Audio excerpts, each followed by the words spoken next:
வணக்கம் ஃப்ரெண்ட்ஸ், ஸ்ரீனிவாசன் சென்னை.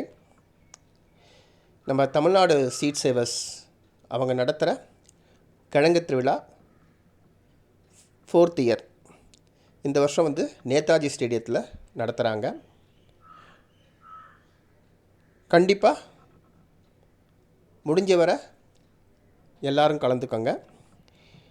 இதில் main highlight என்னன்னு பார்த்தீங்கன்னா, இங்கே 1000க்கும் மேற்பட்ட காய்கறி ரகங்கள், அது என்னன்னு பார்த்தீங்கன்னா கிழங்கு ரகங்கள், தக்காளி ரகங்கள், வெண்டை ரகங்கள், பூசணி ரகங்கள், இது எல்லாமே இங்கே டிஸ்பிளேயில் இருக்கும்.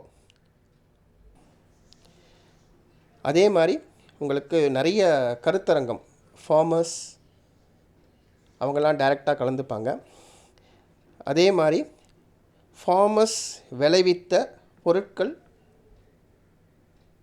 டைரெக்டாக அவங்களே செல் பண்ணுவாங்க. அதையும் நீங்கள் அவங்கள்ட்டே நேரடியாக வாங்கிறதுக்கும் இங்கே மட்டும்தான் சான்சஸ் இருக்குது. அதனால் கண்டிப்பாக எல்லோரும் இதில் கலந்துக்கோங்க. இதில் இன்னொரு முக்கியமான விஷயம் என்னென்னு பார்த்தீங்கன்னா, நிறைய குழுக்கள், தமிழ்நாடு சீட் சேவர்ஸ் மட்டும் இல்லாமல் நிறைய குழுக்கள் அங்கே ஷீட் ஷேரிங் இருக்கும். விதைகளும் நிறைய ஸ்டால் விற்பனையும் நிறைய இருக்கும். அதாவது நார்த் இந்தியா ஒரு சிலது தான் நார்த் இந்தியாவில் ஸ்டால் போடலாம். ஏன்னா போன வருஷம் நான் போயிருக்கும்போது பார்த்திங்கன்னா ஒரு சில நார்த் இந்தியாவிலேருந்து வந்திருந்தாங்க. அந்த ரகங்கள்லாம் அங்கே தான் நான் வாங்கிட்டேன். ஸோ நமக்கு ஏதாச்சும் ரகங்கள் வெரி ஸ்பெசிஃபிக்காக தேடுறோன்னா கண்டிப்பாக இங்கே நீங்கள் ஸ்டால்லையும் வாங்கிக்கலாம். சப்போஸ் அவைலபிலிட்டி தான் இது எல்லாமே. அதை தவிர நம்ம குழுக்களில் இருந்தும் எல்லோரும் இங்கே ஷீட் ஷேரிங்கை உண்டு. வணக்கம் ஃப்ரெண்ட்ஸ், ஸ்ரீனிவாசன் சென்னை. ரொம்ப நாளைக்கு அப்புறம் இந்த புடலங்காயை பற்றி ஒரு வீடியோ. இது என்ன முக்கியமான விஷயம் பார்த்தீங்கன்னா, இந்த விதை கிட்டத்தட்ட ஒரு 2 வருஷம் பழைய விதை. நான் ஒரு 2-3 வாட்டி போட்டிருக்கேன், வளரலை. பட் இந்த வாட்டி கொஞ்சம் சீசன் மாற்றி போட்டேன். லைக் டிசம்பர் மாதம் போட்டேன், அது ஆட்டோமேட்டிக்காக வந்தது. பட் இது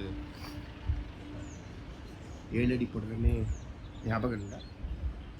ஸோ அதுக்கேற்ற மாதிரி சின்ன கொடியிலே ஏற்றி விட்டுட்டேன். அது வந்துடுது, பார்த்தாங்களே தெரியும்.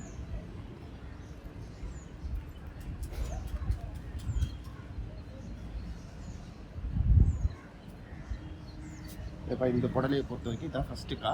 இப்போ பின்னாடி அடுத்தது வருது, இன்னும் கொஞ்சம் பிஞ்சு விட்டுருக்கு. என்னென்னா இது சின்ன ஒரு க்ரோ பேக், அதாவது 24x24 க்ரோ பேக்கில் விட்டுட்டேன்.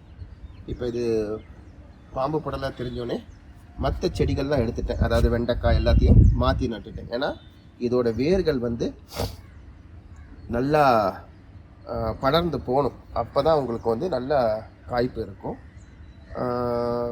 இப்போ உரம் பார்த்திங்கன்னா வெறும் புண்ணாக்கு கரைசல் தான் மெயினாக, வேறு எதுவுமே கிடையாது. ஏன்னா இது கொஞ்சம் க்ரோ பேக்கும் பழைய பேகு, அதாவது போன வருஷம் தோல் உரம் மாற்றி வச்ச பேகு. வேறு எதுவுமே பண்ணல இதில். ஸோ இதுக்கு வெறும் இப்போதைக்கு வெறும் புண்ணாக்கு கரைசல் கலந்த இது கொடுத்துட்டு சாம்பல் தான் கொடுத்துட்டு வரேன். அதில் வந்தது தான் இந்த உடலை, பார்த்தாலே தெரியும். இப்போ இதை தவிர இன்னொரு 2-3 இடத்துல வருது. அதுவும் என்ன ரகம்னு தெரியல. அது இப்போ தான் கொஞ்சம் பொறுமையாக வளர்ந்து வருது. ஏன்னா சீசன் வேறு கொஞ்சம் ரொம்ப பனி இதாக இருக்கிறதுனால இலையும் கருகுது. பார்த்தாலே உங்களுக்கு தெரியும், இலையை அப்படியே கருகி வருது. பட் இந்த மாதிரி கொஞ்சம் விட்டு எடுத்துடலாம். எப்படியும் மேல் ஃப்ளவர் தான் நிறைய வச்சுருக்கு, பார்த்தாலே தெரியும். அங்கங்கே ஃபீமேல் ஃப்ளவரும் வைக்குது, அது காயோடு வைக்குது.